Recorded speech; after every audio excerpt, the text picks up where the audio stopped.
I'm joined by Declan Kelly and Mickey Harte, Offaly joint managers in the bowels of Páirc Tailteann here, we'll call it.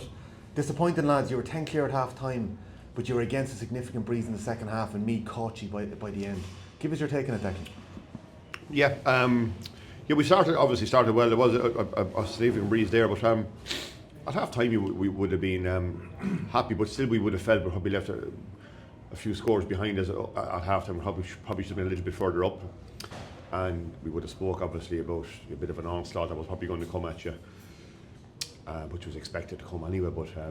But early in the second half, I think we left a few more scores, possibly a goal and two, maybe 3 points behind us at that stage. So like, we spoke at half time that we could just keep the scoreboard ticking over. It was probably, if the 2 points mightn't have been as significant then. Like, the first two Meath scores came from turnovers on Offaly attacks, and they were 1 pointers, and then they got a 2 pointer, and they kind of got their backs up a bit. Mickey, like 10 points up at half time, what do you want your team doing in the second half? Well, it's one of those new situations with the new rules. 10 points up in the old game, you've been home and hosed, not anymore.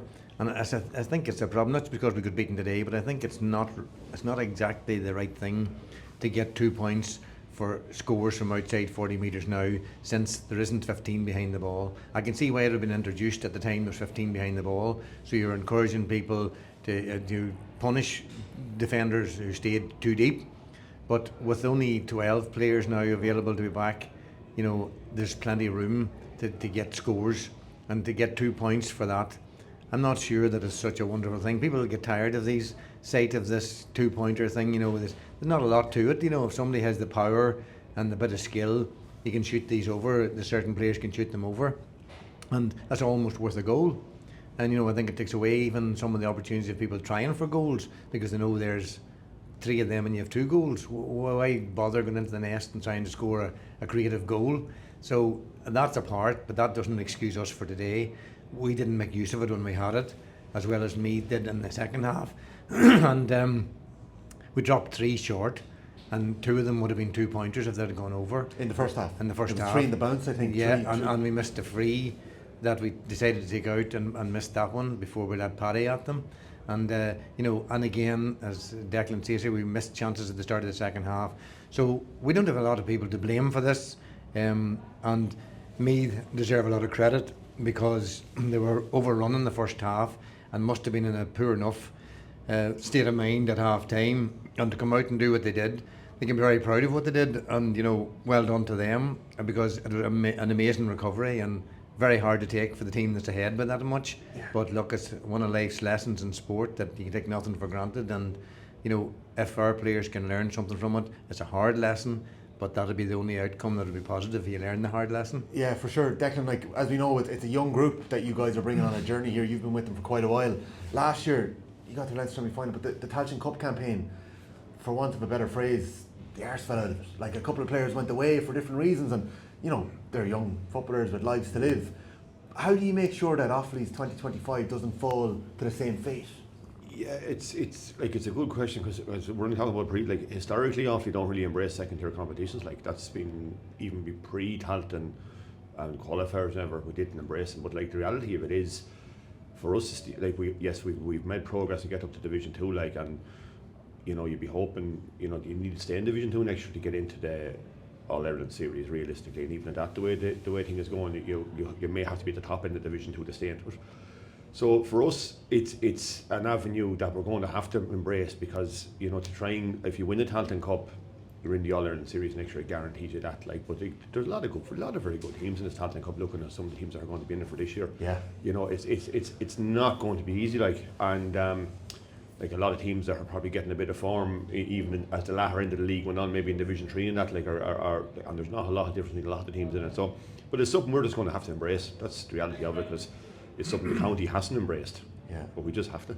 There's no other way around it. It could be a step, Mickey, in the right direction on this journey that Offaly are on. What way do you read it?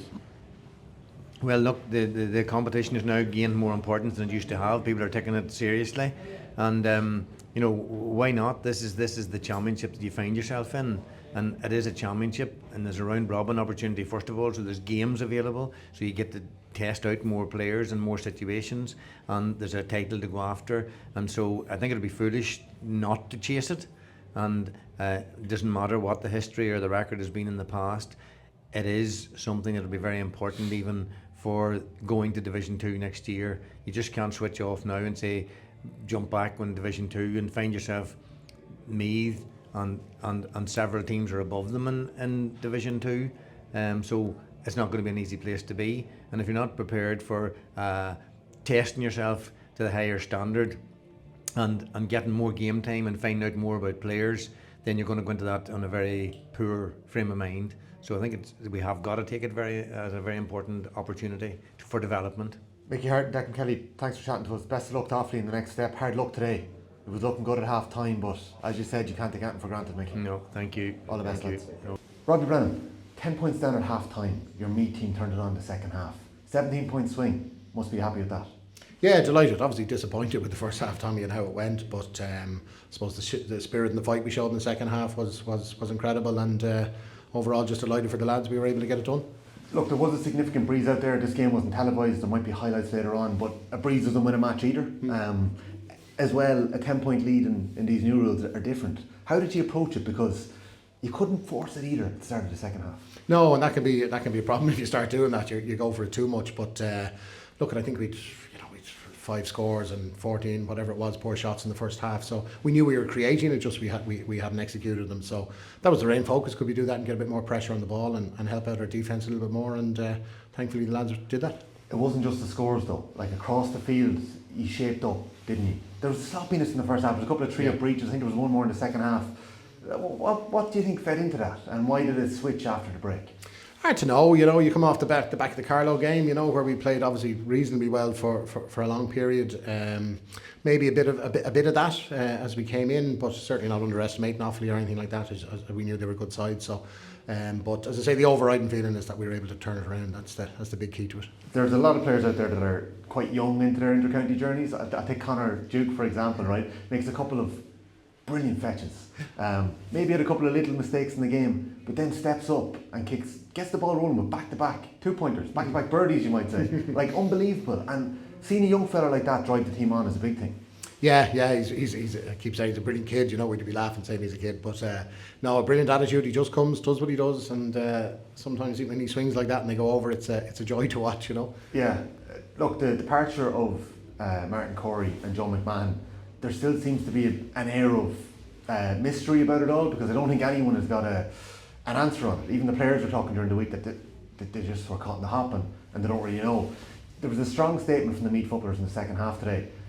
Do you feel that a strong statement is needed from the Meath county team as a whole in terms of what happened with the management duo that walked away? No, to be honest, Tommy, no. We're like we've from the minute it happened, we just focused on the next training session. I've been saying this all year: next training session, next game, and trying to improve and trying to learn. And like obviously, we had to do that quite quickly at half time as well today. So no, it was just about the here and now and getting on with that. And as I say, the lads have dealt with that brilliantly. And on to the next one now, which will be the Dubs. I know you were asked about it last week, but can you shed any more light on why the two lads decided to walk away in a team that they had committed 2/3 of the season to? Like, there's arguably 9-10 weeks left in Meath season. Why would they walk away? No, I think, to be honest, we've dealt with it last week, and like as a squad and a group and a county, we've moved on from it. So that's what we're just doing. As I say, all the focus goes to the next training session. You're in your first year as an county manager. I don't think anyone was planning to deal with something like that. There's a lot of outside noise that goes with it. Have you found that element of it difficult to even protect the players from, protect the rest of the management team from? Because it's leading to a lot of speculation.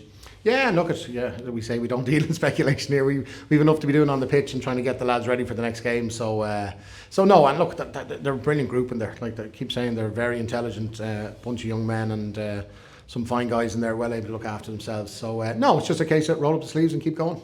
Yeah, it's a short career for the players, as has been mentioned, and they are grabbing it by the scruff of the neck the minute you saw that in the second half. It's the Dubs up next in a Leinster semi-final. For the first time in a long time, it's going to be on the road, it's going to be in a neutral venue. I don't think we know yet, but that's another big challenge in the step for this team. It is, and look, it's whether it's Portlaoise, I think possibly they're saying maybe it'll be on in there. It doesn't really matter, wherever it is, we'll be ready to go and play. And as I say, it'll be all about us, what we can do. We've enough learnings to take from that match there to be able to improve for the next day. Yeah, Robbie Brennan, well done today, and thanks a lot. Thanks, Tommy. Cheers.